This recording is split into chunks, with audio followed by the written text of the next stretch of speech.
आज हम लोग फिजिक्स में जो है 11 का जो फिजिक्स है उसमें आज हम लोग एक इम्पॉर्टेंट चैप्टर मोशन स्टार्ट करने जा रहे हैं।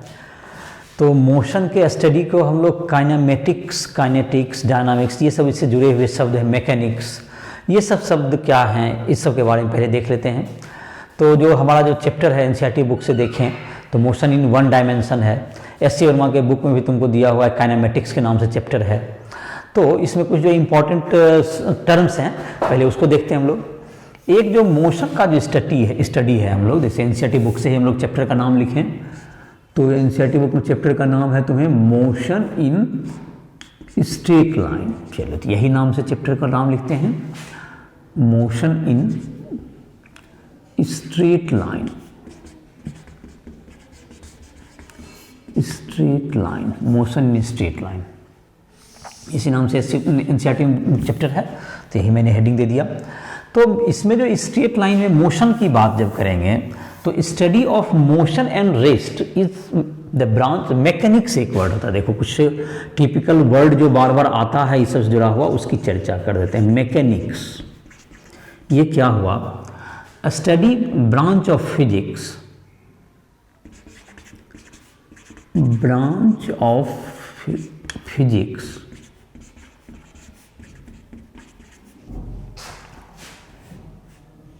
which studies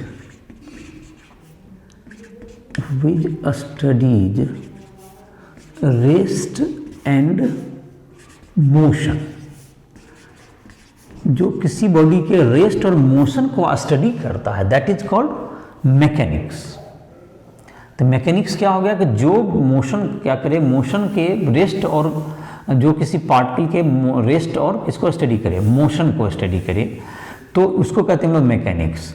अब मैकेनिक्स का देखो दो ब्रांच हो गया, मैकेनिक्स। तो मैकेनिक्स को दो पार्ट में आप बांट सकते हैं। देखो मैकेनिक्स को दो पार्ट में ले सकते हैं आप। स्टैटिक्स इसको कह सकते हैं, स्टैटिक्स, और एक पार्ट हो गया तुम्हारा डायनामिक्स।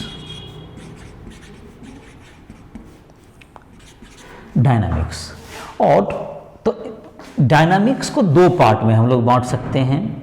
डायनामिक्स हो गया, ये तुम्हारा रेस्ट से जुड़ा हुआ स्टडी है। रेस्ट क्या स्टडी है? Study of rest. और ये होगा तुमको स्टडी ऑफ मोशन। ये क्या होगा तुम्हारा? डायनामिक्स किसको डील करेगा? स्टडी ऑफ मोशन, ये डायनामिक्स डील करता है। डायनामिक्स को भी दो पार्ट में बांट सकते हैं हम लोग, दैट इज काइनामेटिक्स और काइनेटिक्स। इसको क्या कह सकते हैं हम लोग? काइनेमेटिक्स एक पार्ट हो गया, काइनेमेटिक्स, और दूसरा होता है काइनेटिक्स। काइनेमेटिक्स क्या शब्द हुआ? ये तुमको हुआ मोशन का study without knowing its cause. ये हुआ तुम्हारा study of motion, a study of motion without knowing the cause of motion, without knowing the cause of motion। तो मोशन का तो स्टडी करना है लेकिन उसके मोशन के काउज को स्टडी नहीं करना है। और ये इसमें स्टडी करेंगे तुम काउज ऑफ मोशन को स्टडी करेंगे, काउज ऑफ मोशन। इस बात का मतलब जो है कुछ और समझे इसको।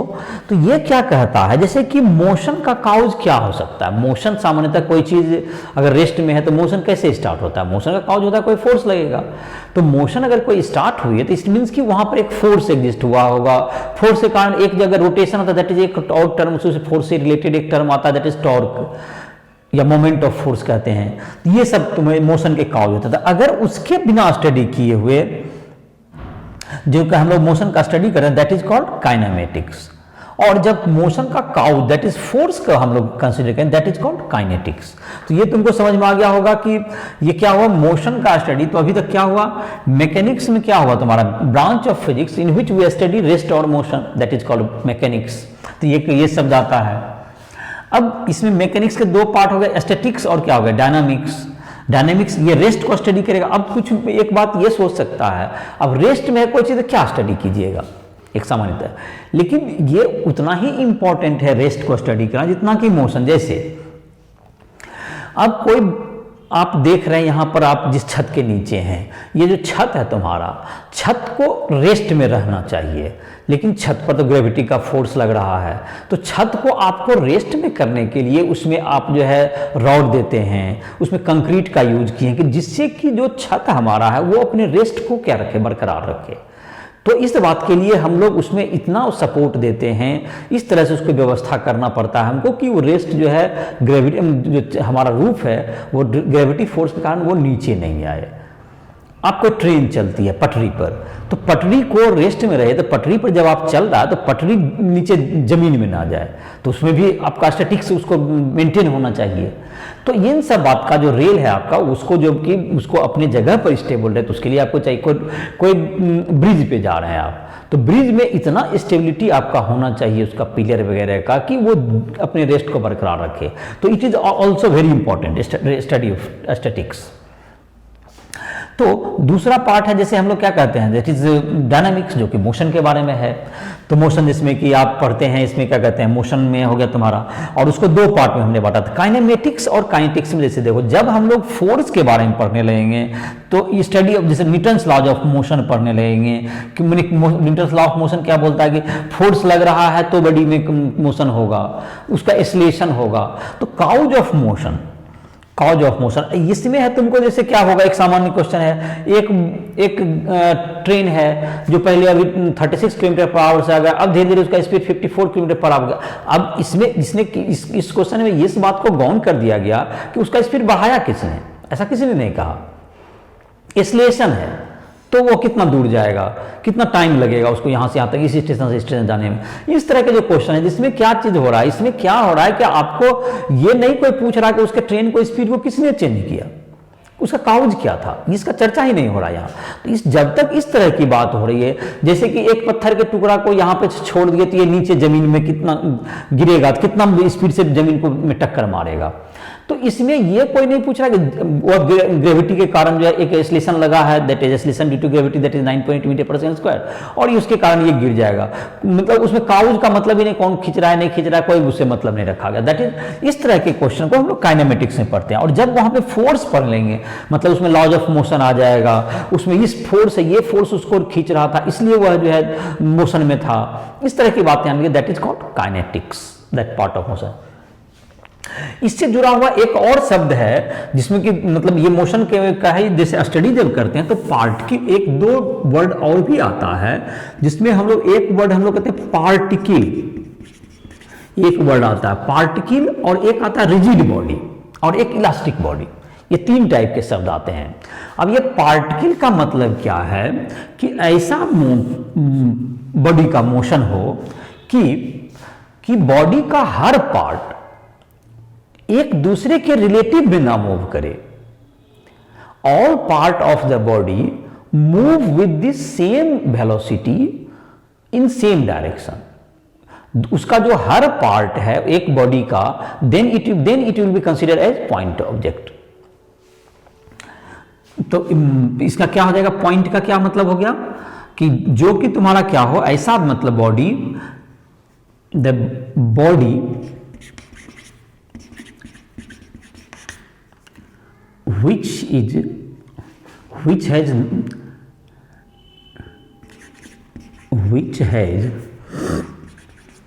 no relative motion,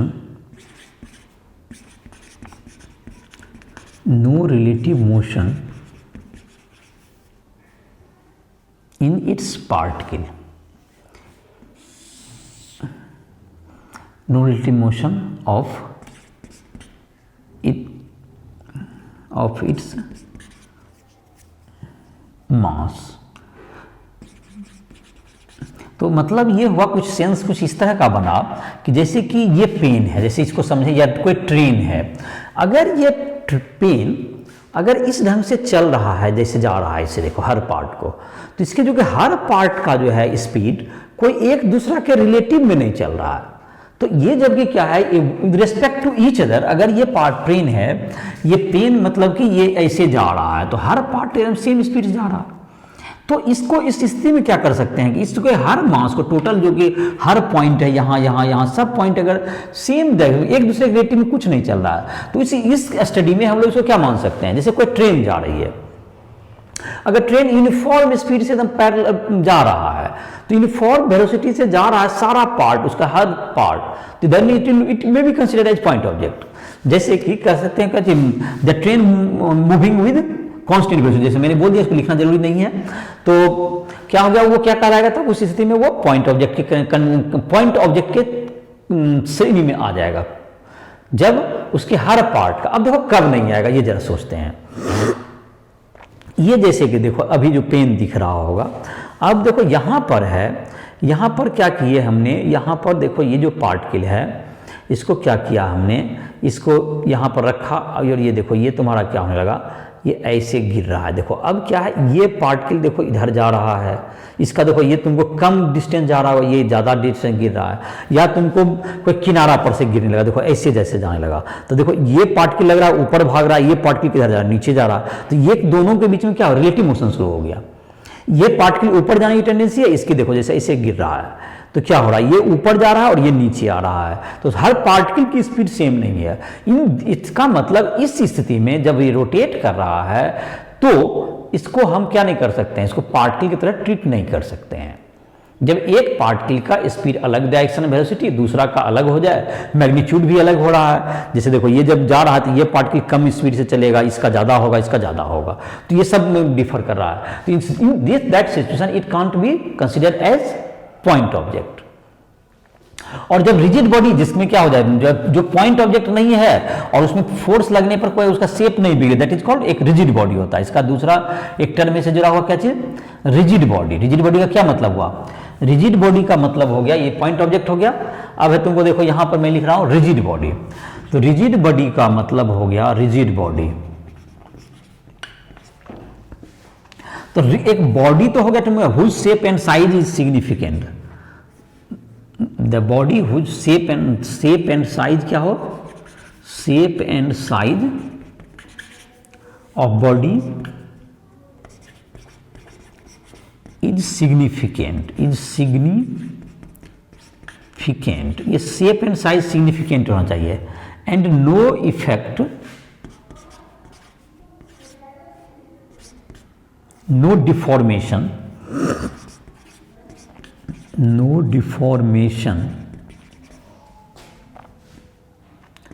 in the body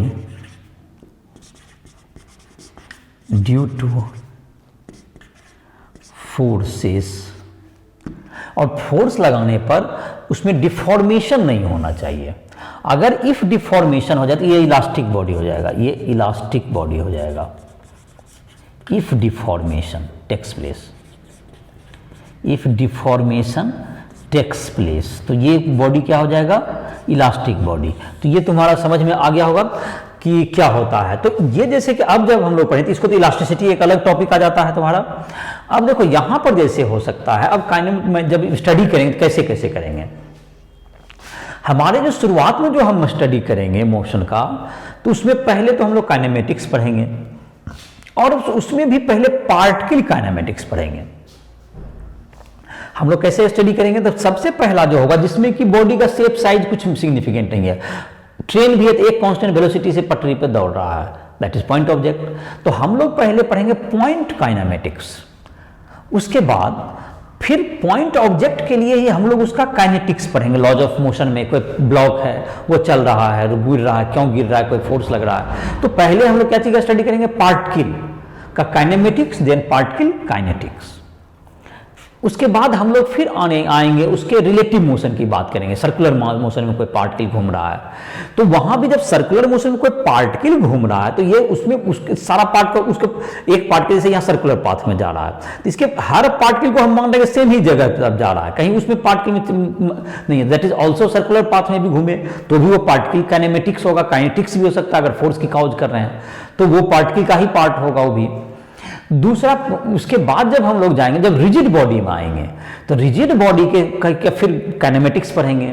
rigid body मतलब जब उसका शेप साइज होगा, जैसे शेप साइज होता है तो वो जैसे एक पार्ट ऊपर जा रहा है, एक पार्ट नीचे आने लगा रॉड का, तो ये तुम्हारा क्या था, ये रिजिड बॉडी हो गया।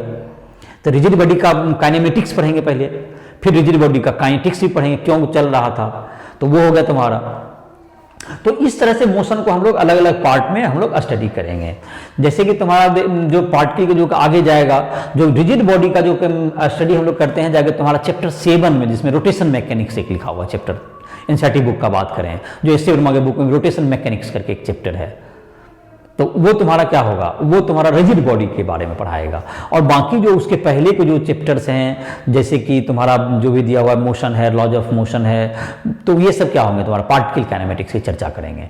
तो उसमें क्या होता है, जब रिजिड बॉडी की बात करते हैं तो उसमें जो है उसका एक पार्टिकल ऊपर जा रहा है, एक पार्टिकल नीचे जा रहा है, इधर घूम रहा है, एक पार्टिकल से यहाँ पर रख करके घुमा दिया आपने, ऐसे करके घुमा रहे हैं आप, तो एक पार्टिकल देखिए इधर भाग रहा है, कम स्पीड है, इसका ज़्यादा स्पीड है, इसका उससे भी ज़्यादा है, तो ये सब तुमको क्या जाएंगे, तब रिजिड बॉडी की बात हो गई, क्योंकि हर पार्टिकल का स्पीड अलग अलग होने लगा। तो इस प्रकार से कि मतलब अभी जो हम लोग स्टार्ट करेंगे तो हमारा जो ऑब्जेक्ट होगा उसका शेप एंड साइज इनसिग्निफिकेंट होगा, उसके मोशन में उसका कोई रोल नहीं होगा, सारे पार्टिकल का वेलोसिटी सेम होगा। तो उसको हम लोग पॉइंट ऑब्जेक्ट की तरह, इसका जो पार्टिकल है, इसका पार्टिकल या मासेस सबका इस वेलोसिटी क्या होना चाहिए, सेम होना चाहिए। ऑल पार्टिकल्स है सेम वेलोसिटी, ऑल पार्टिकल्स है सेम वेलोसिटी, क्या लिख सकते हैं इसको, all particles has same velocity. तो सेम वेलोसिटी होगा तो ये क्या हो जाएगा तुम्हारा, तो ये तुमको पॉइंट ऑब्जेक्ट या कह सकते हैं इसको। और अगर शेप रिजिड बॉडी हुआ, जब उसका शेप साइज उसका मोशन किसी का कम बेसी हो रहा है, उसमें ये बात है डिफॉर्मेशन नहीं होना चाहिए, तो वो बॉडी रिजिड बॉडी होगा, डिफॉर्मेशन होगा तो इलास्टिक बॉडी हो जाएगा। तो आई होप कि ये तुम्हारा एक कुछ इसका जो है तुमको काइनेमेटिक्स स्टडी ऑफ मोशन के बारे में कुछ पढ़ लिया होगा। तो हम लोगों जो आज पढ़ने जा रहे हैं, जबकि हम लोग स्टडी, ये तो शायद सामान्य बातें हो गई, कुछ जानकारी हो गई, आज हम लोग अब पढ़ेंगे इसके बाद, ये तुमको मोशन का इसके मतलब समझ में आने के बाद आज हम लोग स्टार्ट करते हैं जो काइनेमेटिक्स ऑफ कोर्स पढ़ेंगे, जो पार्टिकल के बारे में ही पढ़ेंगे और उसका काइनेमेटिक्स ही पढ़ेंगे, और स्ट्रेट लाइन में भी रहेगा चलेगा मोशन। इस बॉडी में इतनी रेस्ट्रिक्शंस होगी इस चैप्टर्स में। तो ये चैप्टर में है तुमको क्या क्या बताए, पॉइंट ऑब्जेक्ट होगा आपका जिसका शेप साइज सिग्निफिकेंट नहीं होगा, उसके मोशन में हर पार्टिकल का मोशन क्या होगा, जिसको हम लोग ब्लॉक के रूप में एकदम एक जैसा मान सकते हैं, उसका शेप साइज से कोई मतलब नहीं होगा।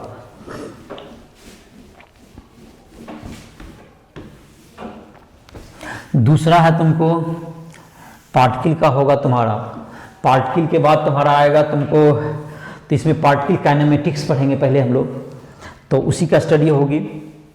तो हम लोग का जो चैप्टर 2 जो एनसीईआरटी बुक में देखें, 3rd चैप्टर और 4th चैप्टर, वो किसको डील करेगा, काइनेमेटिक्स को ही, काइनेमेटिक्स को पहले डील कर, पार्टिकल काइनेमेटिक्स होगा 3rd और 4th में, और 5th चैप्टर तुम्हारा होगा, उसमें लॉज ऑफ मोशन पढ़ेंगे तो उसका काइनेटिक्स वहाँ से पढ़ाई हो जाएगी। उसके बाद इससे जुड़ा हुआ एक कंसेप्ट आएगा वर्क एनर्जी, ये सब आएगा अगले एक चैप्टर में। देयर आफ्टर 7th चैप्टर हम लोग क्या पढ़ेंगे, फिर रिजिड बॉडी का पढ़ेंगे, काइनेमेटिक्स, काइनेटिक्स।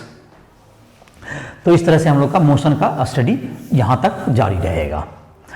तो मोशन जाहिर है कि मैकेनिक्स एक बड़ा पोर्शन है और काफ़ी इंपॉर्टेंट भी होते हैं हर एग्जाम के लिए, हर एग्जाम में मोशन के काफ़ी इंपॉर्टेंट है। सारे क्वेश्चंस वगैरह जो कि हैं तुम्हारा, इसका अगर सिलेबस में वेटेज देखा जाए तो मोशन का हम समझते हैं कि हर जगह वेटेज है। कोई भी बॉडी है, कहीं भी फिजिक्स में पढ़ाई कीजिए तो मोशन वेरी इंपॉर्टेंट, तो मोशन के बारे में बहुत अच्छी तरह समझना जरूरी है।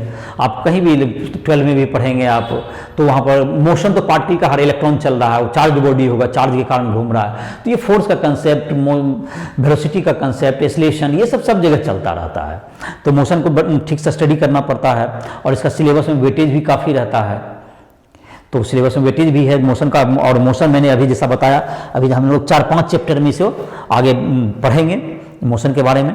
तो आज हम लोग स्टार्ट कर रहे हैं, तो उसके टर्म्स को अब हम लोग स्टार्ट करते हैं, देखते हैं। तो पहला एक टर्म आता है जो सबसे पहले स्टार्ट करते हैं, position, position displacement, position displacement and path length, path length that is, इसका दूसरा नाम होता है डिस्टेंस भी कहते हैं इसको। ये 3 टर्म मैंने लिखे यहाँ पर, और तीनों का क्या मतलब है समझ लेते हैं इसको। तो पोजीशन किसी का क्या होता है? पोजीशन मतलब जैसे कि एक पार्टिकल है कहीं पर है, तो उसको जैसे कि आप कभी भी कहाँ है सिचुएटेड, और यह जाहिर है कि स्ट्रेट लाइन के संदर्भ में ही अभी हम अपना डिस्कशन रखें, तो मान लेते हैं कि ये ओरिजिन है, ये पार्टिकल यहाँ है, तो ये इसका यहाँ से ये ओरिजिन है, यहाँ से हम लोग देख रहे हैं और ओरिजिन है ये तुम्हारा इस जगह पर, तो इसकी ये पोजीशन हुई, ए इज इट्स पोजीशन। और इस पोजीशन को आप इसको क्या कर सकते हैं, ये बता सकते हैं कि इसकी यहाँ से यहाँ इतना डिस्टेंस पर है। जैसे यहाँ से पार्टिकल दूसरा पार्टिकल है या यही पार्टिकल यहाँ मूव करके चला गया अगर, तो इसकी पोजीशन ए से बदल के कहाँ हो गई, बी हो गई। तो इसका जो पोजीशन है यहाँ से कर सकते हैं कि ओरिजिन से ये कितना डिस्टेंस पर है, ओरिजिन से अभी ये x डिस्टेंस पर है, कुछ x1 डिस्टेंस पे है, तो ये इसका पोजीशन हुआ। अब ओरिजिन से कितना डिस्टेंस पे चला गया, ये x2 डिस्टेंस पे चला गया, तो ये क्या होगा तुम्हारा, ये इसका पोजीशन बदल गया, x2 पे आ गया।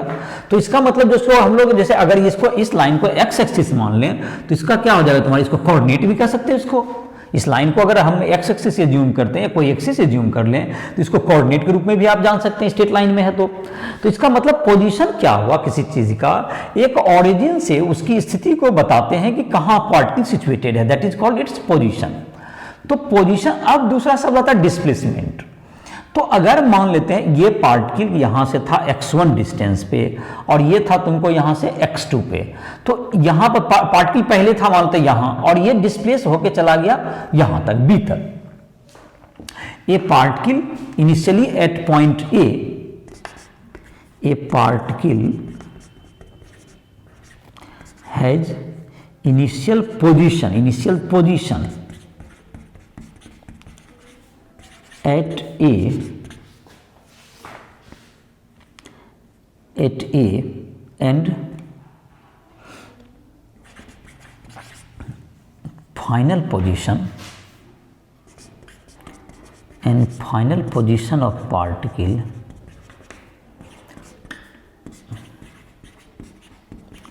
at B। फाइनल पोजीशन इसका B हो गया, तो पोजीशन ए बी हो गया। तो ए बी इज, ये क्या होगा तुम्हारा, A B is displacement. A B क्या होगा तुम्हारा यहां, तो ए बी इज डिस्प्लेसमेंट। ये डिस्प्लेसमेंट भी है और साथ साथ अभी तक जो है ये पाथ लेंथ भी है, डिस्प्लेसमेंट भी है और साथ साथ इस सिचुएशन में ये क्या है, इट इज डिस्प्लेसमेंट भी है और ये पाथ लेंथ भी है। अब देखो ये दोनों चीज में तो डिफर कब करेगा, तो पहले तो एक यहां पे मेरा फोकस था कि ये पोजीशन और डिस्प्लेसमेंट में आप अंतर समझिए। तो पोजीशन क्या होता है, किसी ओरिजिन से किसी चीज की स्थिति को बताने के लिए हम लोग पोजीशन का सहारा लेते हैं। ये पार्टिकल मूव कर गया ए से बी तक, इसलिए यहां से यहां तक डिस्प्लेसमेंट हुआ, तो ए बी का डिस्प्लेसमेंट कितना होगा, डिस्प्लेसमेंट और पाथ लेंथ क्या हो गया यहाँ पर, x2 माइनस x1 हो गया, ये x2 माइनस x1 हो गया यहाँ पर, ये दिख रहा है इस डायग्राम में। अब देखो दोनों में डिस्टिंग्विश कब होगा, ये दोनों में जरा अंतर देखते हैं, डिस्प्लेसमेंट और पाथ लेंथ में क्या अंतर होगा। और अगर मान लेते हैं एक दूसरा एग्जाम्पल लेते हैं, यहाँ ओरिजिन है आपका, एक पार्टिकल है यहाँ से, एक पार्टिकल ए है, ए तक पर था, ये मान लेते हैं आपको है, चलिए एक एग्जाम्पल के रूप में लिखते हैं, इट इज़ 100 मीटर। चलिए इसको क्या हो गया, 100 मीटर है ये तुमको ए से कहाँ चला गया पार्टिकल, मान लेते हैं बी तक गया, इसकी पोजीशन यहाँ से यहाँ तक जो है ये है 250 मीटर है, ये यहाँ से यहाँ तक कितना है 250 मीटर है, बी तक गया कोई पार्टिकल। ये स्टार्ट किया ए से और कहाँ तक गया, ये ए से गया बी तक पहुँचा ये पार्टिकल, और फिर क्या हुआ, ये रिटर्न होके कहाँ तक आ गया, ये इसी लाइन पे, ये पॉइंट सी पे आ गया। सी की जो पोजीशन है ये तुमको मान लेते हैं कि ये है तुम्हारा कितना, ये था तुमको 100 मीटर था ये, और इसको लिया गया है, चलो इसको लिया तुमने, इसको ले लो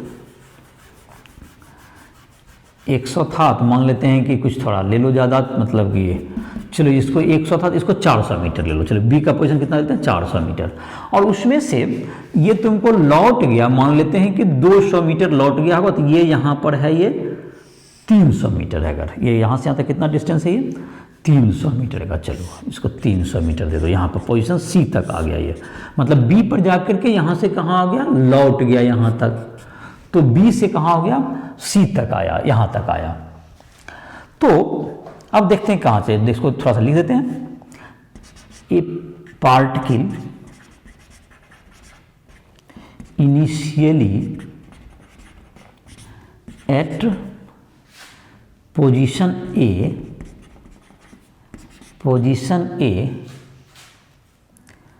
goes to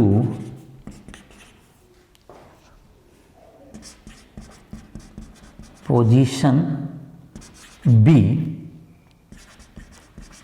and finally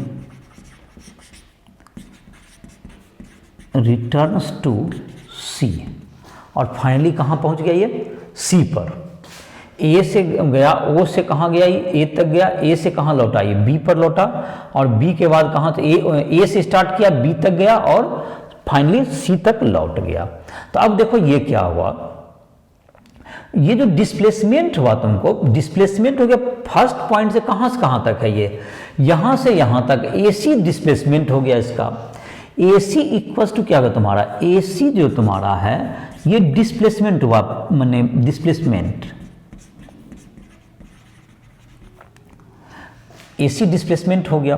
AC कितना हुआ, ये 300 है और ये 100 है, तो AC का वैल्यू कितना होगा, AC बराबर हो गया OC minus OA, that's equals to 300 minus 100 meter, that's equals to 200 meter. ये हो गया, ये इसका क्या हो गया, डिस्प्लेसमेंट हो गया।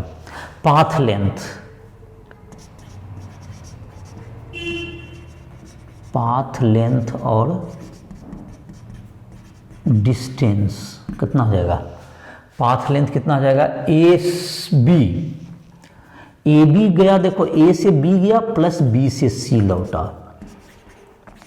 तो ए बी कितना है, O B minus O B है 400 माइनस 100, दैट इज 300 हो गया। ये ए बी का लेंथ 400 माइनस 100 प्लस कितना हो गया तुम्हारा, ये बी सी कितना है, प्लस कितना होगा, ये ऐड होगा, बी से सी तक आया, तो बी से सी तक आया तो कितना डिस्टेंस है वहाँ पर, तो बी का है तुमको 400 माइनस 300 है, ये 400 माइनस 300, इधर 100 है और ये 200 हो गया, 300 माइनस 100, तो ये हो गया 200 मीटर गया इधर, नहीं 100 मीटर से लेके 400, 300 मीटर, हाँ 300 मीटर इधर गया, 300 मीटर अब plus 100 meter, that is 400 meter, तो 300 मीटर इधर गया और 100 ही लौटा, तो दैट इज कितना होगा, ये क्या हुआ, ए से बी गया, दैट इज ये कितना हुआ, पहले था इसका डिस्टेंस 100 यहाँ से था ये पोजीशन पे, यहाँ से 400 पे चला गया, तो 400 पे कितना गया, 300 गया, और फिर कितना लौट गया, ये डिस्टेंस कितना होगा तुम्हारा, ये डिस्टेंस 100 मीटर लौटा है, ये 300 मतलब कि ये 300 है तो ऑटोमेटिक 100 लौटा, तो ये 100 क्या हो गया, ऐड हो गया, और तो 300 प्लस 100 दैट इज 400 हो गया, और डिस्प्लेसमेंट में डिस्टेंस में क्या हुआ, ये 300 में 100 घट गया, जैसे 300 गया और 100 घट गया, एक प्रकार से कितना हो गया, 200 हो गया। तो ये पार्टिकल का समझ में आ गया होगा कि पाथ लेंथ मतलब क्या होगा, ऑलवेज ऐड होता है, और डिस्प्लेसमेंट क्या होता है, फर्स्ट पॉइंट से लास्ट पॉइंट को ज्वाइन कर दीजिए, वो जो लाइन हो जाएगा वो डिस्प्लेसमेंट होगा, और पोजिशन तो जहां जहां पार्टिकल है उसका वो पोजिशन कहलाता है। तो तीनों टर्म समझ में आ गया होगा कि क्या हुआ इसका, कि पोजीशन का मतलब कहीं ओरिजिन से किसी चीज के पॉइंट को, जैसे ए बी सी ऐसे पोजीशन को बताते हैं, और डिस्प्लेसमेंट क्या था, फर्स्ट इनिशियल पोजीशन जहां से स्टार्ट किया मोशन और लास्ट पॉइंट जहां तक गया जिसको कंसीडर कर रहे हैं, उन दोनों को स्ट्रेट लाइन से मिला दिया, दैट इज कॉल्ड डिस्प्लेसमेंट। और पाथ लेंथ में जितना भी पाथ को कवर करेगा सभी को क्या करेंगे, ऐड करेंगे। तो इस तरह से तीनों का अक्सर हम लोग क्या होता है, एक बात अक्सर क्या देखते हैं हम लोग, पोजीशन जो होता है ना और डिस्प्लेसमेंट लगभग एक हो जाता है, अक्सर क्या स्टार्ट करता है, जहां से पार्टिकल स्टार्ट होता है उसी को ओरिजिन कंसीडर कर लेता है, सुविधा के लिए। तो अक्सर डिस्प्लेसमेंट और पोजीशन एक ही चीज हो जाता है। अगर मान लेते हैं सपोज दैट मैं ये कहना चाहता हूं अगर मोशन ओ से ही स्टार्ट हो तो आप जबकि ए पर पार्ट खिलाया, जैसे ए पर यहाँ इसी में अगर बात करें इसमें ओ से स्टार्ट हुआ और ए पर आया तो ओ से ही स्टार्ट किया मोशन अगर आपका, तो ऑटोमेटिक आपका 100 मीटर इसका पोजीशन भी है, 100 मीटर डिस्प्लेसमेंट भी है। तो उस स्थिति में जहां भी गया, जैसे यहाँ गया तो ऑटोमेटिक डिस्प्लेसमेंट और पोजीशन तो सेम होने लगा क्योंकि यहीं से स्टार्ट हुआ मोशन। तो यहाँ से जैसे अगर यहाँ से स्टार्ट होता ओरिजिन यहाँ तो डिस्प्लेसमेंट और पोजीशन अलग अलग हो रहा है, लेकिन यहीं से अगर मोशन स्टार्ट होता है, देखिए ए पर गया तो आप डिस्प्लेसमेंट भी 100 कहिएगा, पोजीशन भी 100 पर है, तो दोनों तो बात क्या हो गया, सेम हो गया क्योंकि यही ओरिजिन ले लिया आपने, यहीं से स्टार्ट हुआ। और यहाँ पर जैसे सी पर गया अगर, तो यहाँ से आप देखिएगा यहाँ पर कितना डिस्प्लेसमेंट 400 दिख रहा है, पोजीशन भी 400 दिखेगा आपको, यहाँ पोजीशन भी आपका 300 दिखेगा, डिस्प्लेसमेंट भी 300 दिखेगा। तो इसका मतलब जब हम उसी पॉइंट से अक्सर यही करते हैं हम लोग, तो पोजीशन और क्या होता है डिस्प्लेसमेंट दोनों सेम हो जाता है। तो समझ में आ गया होगा इसका एग्जांपल के द्वारा कि क्या मतलब होता है, क्या मैंने कहा, इसको फिर से देखिए। अगर हम लोग पार्टिकल का क्या कर रहे हैं कि ओरिजिन जहां से मोशन स्टार्ट होता है अक्सर हम लोग वहीं से लेते हैं। तो ये तीनों टर्म पहले से भी आई थिंक इजी है, समझ में भी आता होगा। इसको हम लोग वेक्टर के रूप में भी पोजीशन वगैरह को बताते हैं हम लोग, जिसको एक पोजीशन वेक्टर कहते हैं, इसको लिखते हैं। तो ये तुमको समझ में आया होगा। क्या चीज हुआ तुम्हारा अभी तक, फिर से देखें, एक क्वेश्चन बनाते हैं। जैसे देखो एक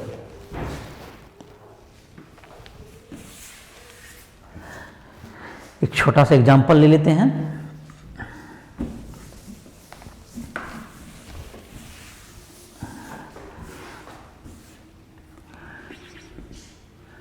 ए particle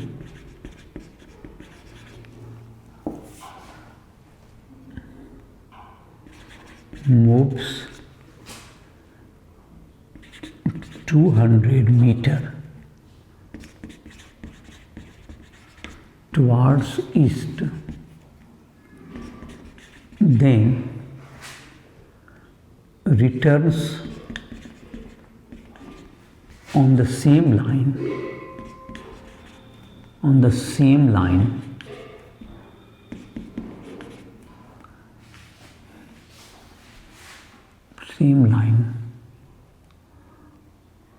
same line to initial position.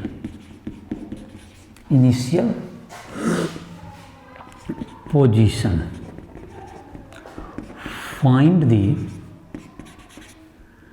displacement and distance of the particle,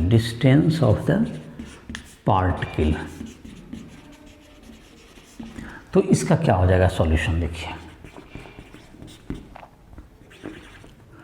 ये तुमको हो गया कि 200 मीटर गया, देखो जहाँ से मोशन स्टार्ट हो वहीं से ओरिजिन लेते हैं, यहाँ से ओरिजिन ही ले लिए यहीं से, तो यहाँ से स्टार्ट किया और कहाँ तक गया, मान लेते हैं ये 200 मीटर गया यहाँ तक, और फिर पुनः जो है ये 200 मीटर अगर है ये, और ये पुनः लौट के यहीं पर आ गया, रिटर्न इसी लाइन के लॉन्ग इधर रिटर्न बैक होकर ओ तक आ गया। तो ये देखो क्या होगा, पोजीशन तो आपका ओ से चला ओ पर ही आ गया, तो उसका क्या होगा, डिस्प्लेसमेंट कितना हो गया, तो डिस्प्लेसमेंट तो ओ से ओ का 0 हो गया, लेकिन डिस्टेंस कितना हो गया, ये 200 meter plus 200 meter that's equals to 400 meter, ये डिस्टेंस हो गया और वो हो गया डिस्प्लेसमेंट हो गया। तो इस प्रकार से क्या होगा, तुम्हें डिस्टेंस और डिस्प्लेसमेंट में बहुत सामान्य क्वेश्चन था, ये पता चल गया होगा। और देखो इसमें पोजीशन और जो कि तुम्हारा पोजीशन और डिस्प्लेसमेंट बिल्कुल सेम होते चला गया, क्योंकि जहां से पार्टिकल स्टार्ट किया उसी को हमने ओरिजिन जब मान लिया तो ऑटोमेटिक है, अब दोनों में फर्क नहीं होगा कि तुमको जैसे ओ से स्टार्ट किया तो ओ से ए तक गया, तो यही इसका पोजीशन भी है, यही डिस्प्लेसमेंट भी है, फिर यहाँ तक लौटा, जहाँ भी देखेंगे तो ये पोजीशन यहाँ पर है तो डिस्प्लेसमेंट भी वही है, पोजीशन भी वही है। तो अक्सर लोग जहाँ से स्टार्ट करता है इसी को ओरिजिन ले लेता है, starting point of motion taken as origin, और उस स्थिति में क्या होगा, पोजीशन और डिस्प्लेसमेंट अक्सर सेम हो जाता है। और पाथ लेंथ समझ में आ गया होगा कि दोनों क्या होता है, डिस्टेंस हमेशा ऐड होता है। तो जब भी मोशन में है तो अगर तुमको जैसे कि अब मानते 200 गया इधर 100 तक लौटा, तो आपका क्या होता है, डिस्प्लेसमेंट तो आपका 200 माइनस 100 होता, लेकिन डिस्टेंस क्या था, 200 प्लस 100 होता, 300 हो जाता। तो इस तरह से क्या कर सकते हो, बिल्कुल सिंपल सा है जिसको क्या कर सकते हो, कैलकुलेट कर सकते हो। अब इसको जैसे पोजीशन को, जैसे कि अगर चाहें तो जैसे कि मैंने पिछले लेक्चर में जो कि हमारा देखा होगा अरिस्टोटल ऐप पर, जो कि तुम्हारा लेक्चर लोड है, उसमें स्केलर वेक्टर हम लोग पहले बता चुके हैं, जिसमें एससीआर बुक में भी है, और एनसीईआरटी बुक में तो इसके बाद वाले चैप्टर में स्केलर वेक्टर बताया गया है। स्केलर वेक्टर तुम लोग पढ़ भी चुके हो, नहीं तो अरिस्टोटल ऐप को प्ले स्टोर से डाउनलोड करके और उसमें तुम पढ़ भी सकते हो। हमारा लेक्चर ही स्केलर वेक्टर का दिया हुआ है, जो कि और मदद भी करेगा तुम्हें। तो हम लोग जो है तुमको इसको में थोड़ा सा वेक्टर भी ऐड कर देते हैं। तो वेक्टर का मतलब ये हो गया, जैसे किसी के पोजीशन को बताने के लिए पोजीशन वेक्टर का मतलब लेते हैं हम लोग, पोजीशन वेक्टर। तो वेक्टर के रूप में पोजीशन को बता रहे हैं। जैसे पोजीशन को आप जैसे स्ट्रेट लाइन में चाहें तो उसको वेक्टर का उनके नोटेशन से भी कर सकते हैं। The vector joining origin to a point is called position vector of the point. It's called position vector of the point. origin से किसी को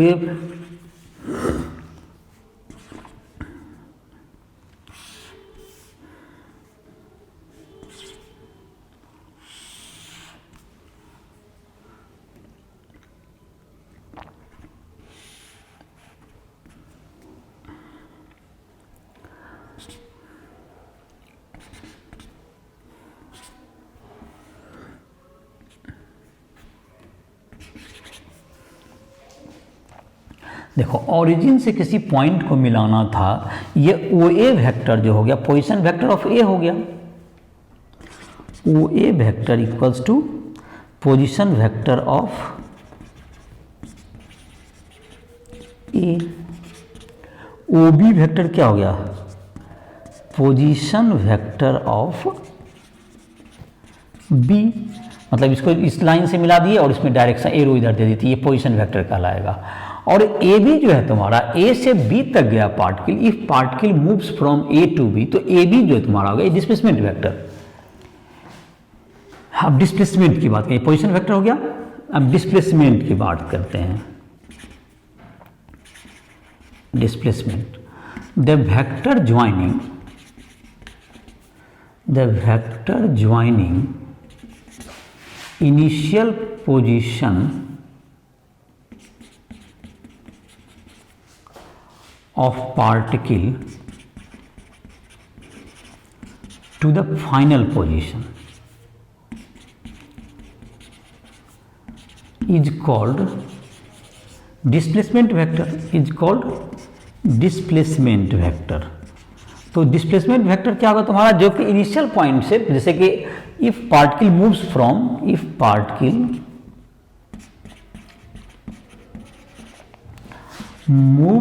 from point A to point B, then AB vector equals to displacement vector। AB vector equal to displacement vector. पहला point A था, उसके बाद B को, इसको vector join करें तो AB वेक्टर हो गया डिस्प्लेसमेंट वेक्टर। अब है तुमको इस फिगर में देखें, इस फिगर में देख सकते हैं ए बी वेक्टर कितना होगा।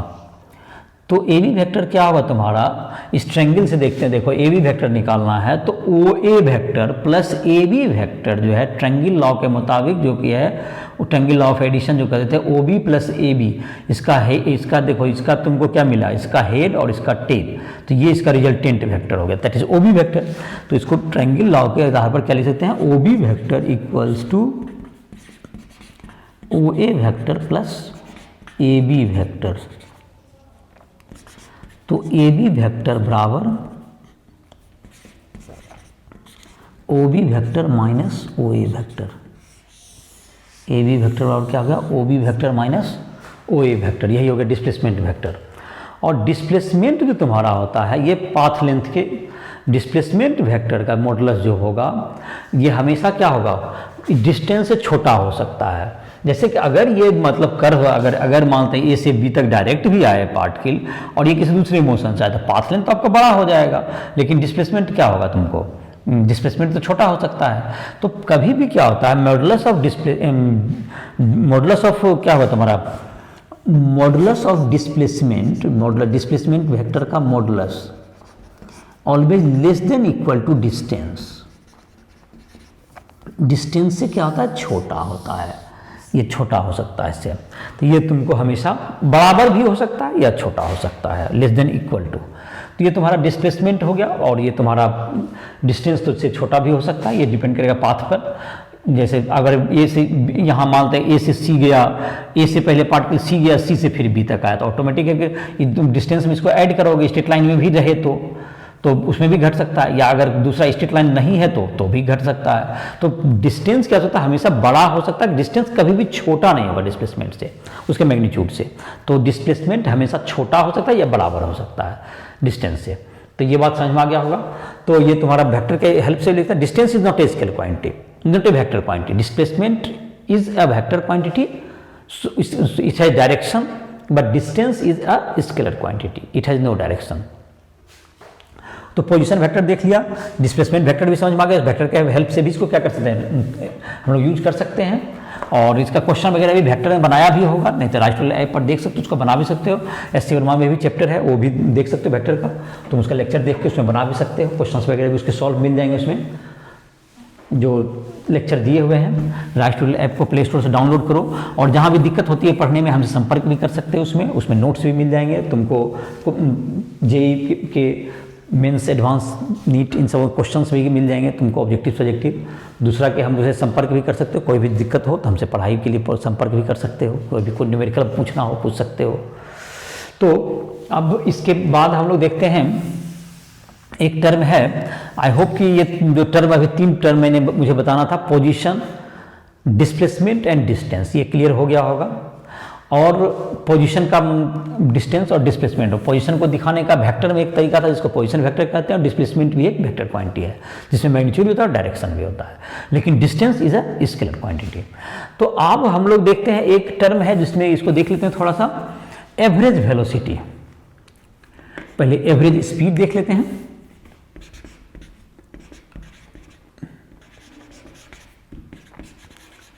Average speed,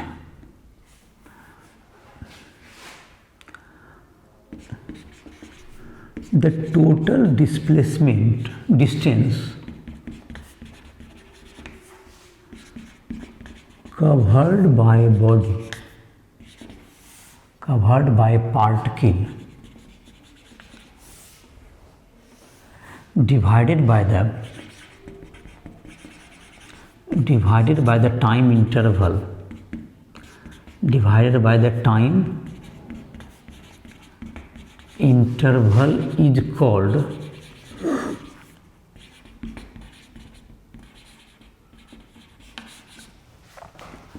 average velocity of the, average speed of the particle, average speed of the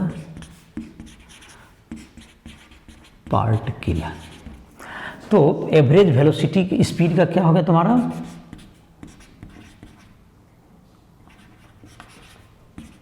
average speed बराबर total path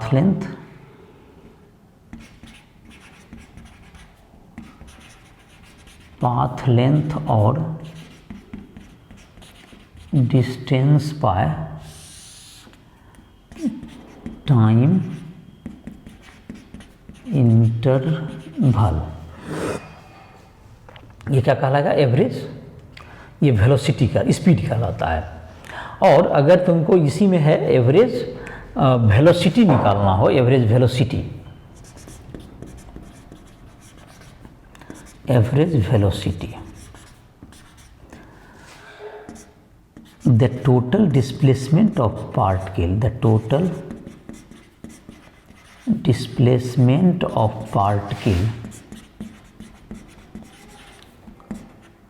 divided by the time interval is called average velocity। Average velocity बराबर क्या हो जाएगा, total displacement by time interval.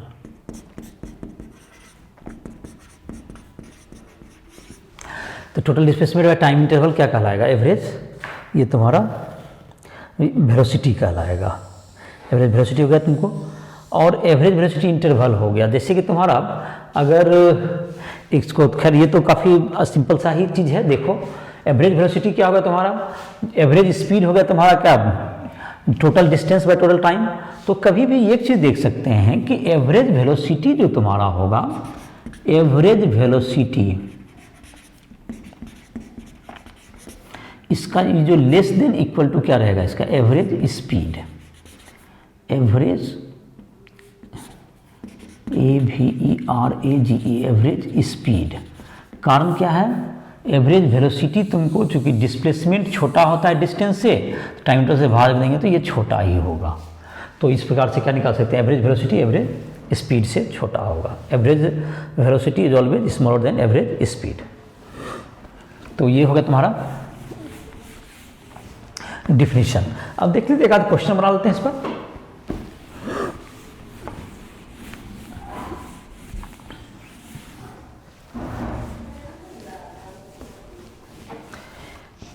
तो question वगैरह तुम जो है, क्वेश्चन के लिए तुम जो है न्यूमेरिकल जो तुम्हारा है, जो कि क्वेश्चन बनाना चाहते हो, क्वेश्चन बनाने के लिए तुम्हारा एनसीईआरटी बुक से भी बना सकते हो, और एस.सी. वर्मा की बुक भी बहुत अच्छी बुक है, उसमें भी तुम देख सकते हो। शुरुआत के जो क्वेश्चन एक्सरसाइज में भी दिए हुए हैं, एवरेज स्पीड एवरेज वेलोसिटी की स्टार्टिंग वाले क्वेश्चन ही हैं।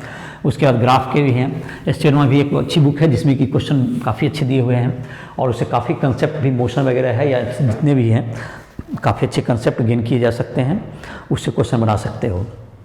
और डिफ़िकल्टी लेवल के क्वेश्चन चाहिए या ऑब्जेक्टिव का प्रैक्टिस करना हो तो तुम राइट ट्रिगल ऐप पर भी आकर के उसमें भी क्वेश्चंस को तुम बना सकते हो। मोशन वगैरह से जितना क्वेश्चन का प्रैक्टिस करोगे उतना ही तुम्हें बेनिफिट होगा आगे के लिए भी। तो जाहिर है कि मोशन में क्वेश्चन काफ़ी ट्राई करो, और जहाँ भी दिक्कत हो, क्वेश्चन समझने में परेशानी हो रही है, तो राइट ट्रिगल ऐप के माध्यम से हमसे संपर्क कर सकते हैं। हमारा व्हाट्सएप नंबर ये सब दिया हुआ है, या मोबाइल नंबर भी है हमारा उसमें मेरे राइट ट्रिगल ऐप पर, उससे तुम हमसे पर्सनली कॉन्टैक्ट भी कर सकते हो, पर्सनली हमसे गाइडेंस भी ले सकते हो किसी भी चीज़ पर, टॉपिक पर, पढ़ाई में, फिजिक्स हो, केमिस्ट्री हो, मैथ हो, सभी चीज़ में ले सकते हो। और तुम अपनी तैयारी कंपटीशन हो, बोर्ड के लिए, स्कूल के एग्ज़ाम की, जिसमें भी करना चाहते हो, कोई भी जेईई मेंस, एडवांस, नीट, इन सबों का तुम तैयारी कर रहे हो, तुम हमसे मदद ले सकते हो। तो हमसे राइट ट्रिगल ऐप के माध्यम से संपर्क करो, और जो भी तुम्हें पर्सनल पढ़ने में जो भी समस्या हो रही है, पर्सनल डाउट भी हो, या लाइव क्लासेस भी मिल जाएंगे उस पर। तुम्हारा हिंदी मैंने इंग्लिश में तुम्हारा कहते हैं उसका नोट्स भी हैं उपलब्ध। तो इस प्रकार से तुम अपनी पढ़ाई आगे कर सकते हो। तो आज एक जो है तुम्हारा क्वेश्चन एक देते हैं इसको, जिसमें एवरेज वेलोसिटी एवरेज स्पीड समझें थोड़ा सा। ए car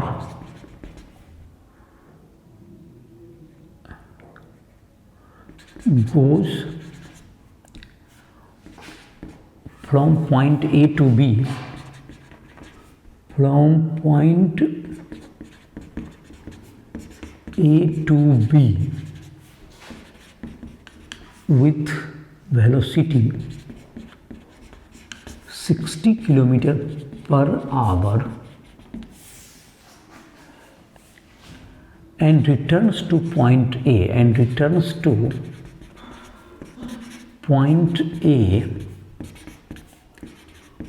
with 40 km per hour.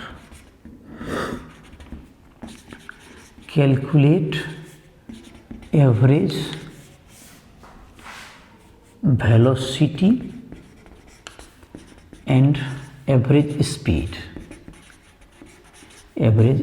of the car during whole journey. Total journey का ही बात कर रहे हैं। टोटल जर्नी का मतलब क्या हुआ, ये पार्टिकल जो है तुमको सॉल्यूशन देखिए, ए से स्टार्ट किया और कहाँ तक गया, ये बी तक गया, और फिर बी से कहाँ तक आ गया, बी से रिटर्न होके यहाँ से गया, और फिर बी से रिटर्न होके ये कितना स्पीड से गया, 60 किलोमीटर पर आवर से गया इधर, और इधर लौट गया ये 40 किलोमीटर पर आवर के स्पीड से। ये क्वेश्चन है। तो इसका जो तुम्हारा हो गया एवरेज वेलोसिटी क्या होगा, ये जो एवरेज वेलोसिटी है, ये देखो मान लेते हैं कि अगर ये डिस्टेंस ये x है यहाँ से यहाँ तक का, तो कितना होगा, तुमको जहाँ से चला x गया और x लौट गया, यहाँ से गया और यहाँ तक लौट गया, तो एवरेज तो डिस्प्लेसमेंट कितना हो गया, displacement of car equals to what, x minus x बराबर 0। तो एवरेज वेलोसिटी क्या होगा तुम्हारा, ये एवरेज वेलोसिटी बराबर total displacement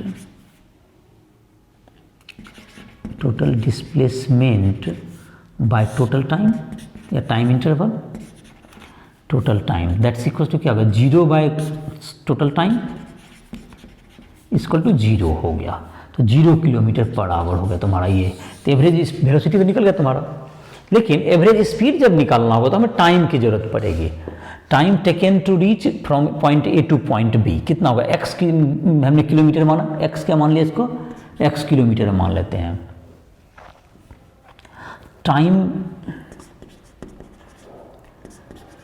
taken to reach point B, तो बी के जाने में कितना लगेगा, टाइम जाने में जो टाइम होगा तुम्हारा, टाइम कितना लग जाएगा, एक्स डिस्टेंस है, डिस्टेंस बाय टाइम, तो टाइम है एक्स किलोमीटर बाय डिस्टेंस कितना है तुम्हारा 60 kilometer per hour, that is equal to X by 60 hour. Time taken to return A that's equal to क्या हो गया, X by X kilometer by 40 kilometer per hour, that is equal to X by 40 hour. तो total time कितना हो गया, total time equals to X by 60 plus X by 40, that's equal to कितना हो गया 120, 2x plus 3x that is equal to 5x by 120 hour, that's equals to x by 24 hour. तो x by 24 hour आ गया तुम्हें total time. अब बात रहा कि टोटल टाइम आ गया तो एवरेज स्पीड की बात करते हैं। अब देखो यहाँ पर, तो एवरेज स्पीड क्या होगा तुम्हारा, average speed is equal to total distance by total time.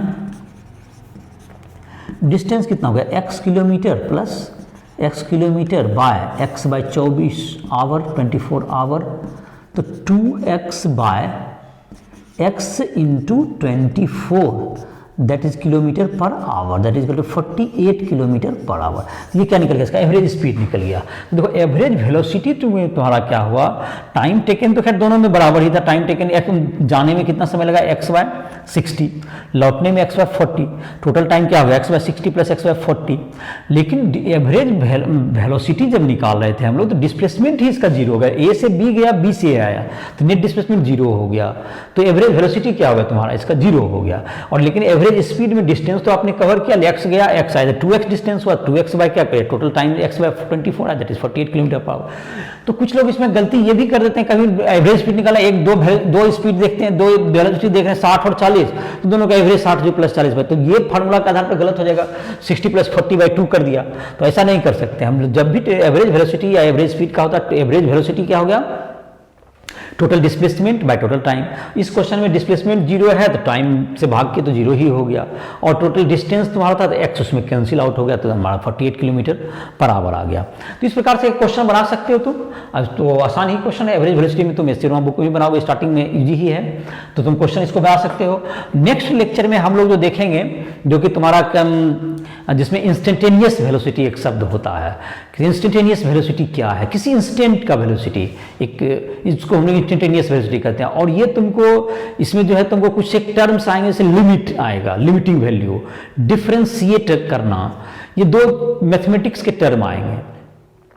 इसको समझने के लिए अगर इन दोनों टर्म को, इसके पहले तुम जो नेक्स्ट वीडियो है तो हमारा इसमें जो तुम्हारा है एक राइटोला ऐप पर एक वीडियो है तुम्हारा दिया हुआ, सम इंपॉर्टेंट मैथमेटिकल टूल्स, उसमें तुम्हें ये बताएगा डिफरेंशिएशन क्या होता है, लिमिट से उसका क्या रिलेशन है। इन सब हो गए कुछ कैलकुलस के, जो कि मेन मैथमेटिक्स के कुछ जो टॉपिक्स हैं कैलकुलस के, वो दिए हुए हैं तुमको वीडियो लेक्चर में, तुम उसको देख सकते हो, वॉच कर सकते हो। और उसी में सम इंपॉर्टेंट मैथमेटिकल टूल्स में तुम्हें ये भी मिल जाएगा एक वीडियो में। पहला तो डिफरेंशिएशन क्या है, लिमिट क्या है, कांस्टेंट किसको कहते हैं, फंक्शन किसको कहते हैं, ये सब कुछ छोटे से कैलकुलस की कुछ मेन जानकारी है जो छोटा छोटा वो सारा दिया हुआ है। उसके बाद दूसरे जो उसी में लेक्चर है सेकंड में, उसमें दिया हुआ डिफरेंशिएट कैसे करें, how to perform the differentiation, जो कि तुम काफ़ी आसानी से समझ सकते हो जितना फिजिक्स में यूज होगा। तो उसको देख लेंगे तुम मैथमेटिक्स के। तो जो अगर सेकंड इसके लिए इस लेक्चर के पहले जो लेक्चर अगला करोगे उसके पहले उस वीडियो को देख लो जो सम इंपॉर्टेंट मैथमेटिक्स टूल्स में कैलकुलस का जो तुम्हारा वीडियो है, पहला वीडियो देख लो, सेकंड भी देख सकते हो। पहला वीडियो कम से कम समझो और जहाँ दिक्कत हो उसे समझने में तुम हमसे संपर्क करते हो राइट टू ऐप पर, कभी भी हमसे संपर्क करो, हम तुमको कभी भी उसमें मदद करेंगे। जहाँ भी दिक्कत है तुम्हें पर्सनल कहीं भी दिक्कत हो रही पढ़ने में 11 12 या मेंस की जेईई मेंस जेईई एडवांस किसी भी कॉम्पिटिशन की तैयारी करना चाहते हो नीट की, तो हमसे संपर्क कर सकते हो, तुम्हें मदद की जाएगी। पर्सनल डाउट्स जितने भी हैं अपना या लाइव क्लासेज है, रिकॉर्डेड वीडियो तुमको राइट टू ऐप पर सारे मिल जाएंगे हर चैप्टर के। तो इन सबों के लिए तुम राइट टू ऐप पर को प्ले स्टोर से डाउनलोड करो, हमसे संपर्क करो। इसी के साथ लेक्चर को समाप्त करते हैं, अपनी पढ़ाई को जारी रखो।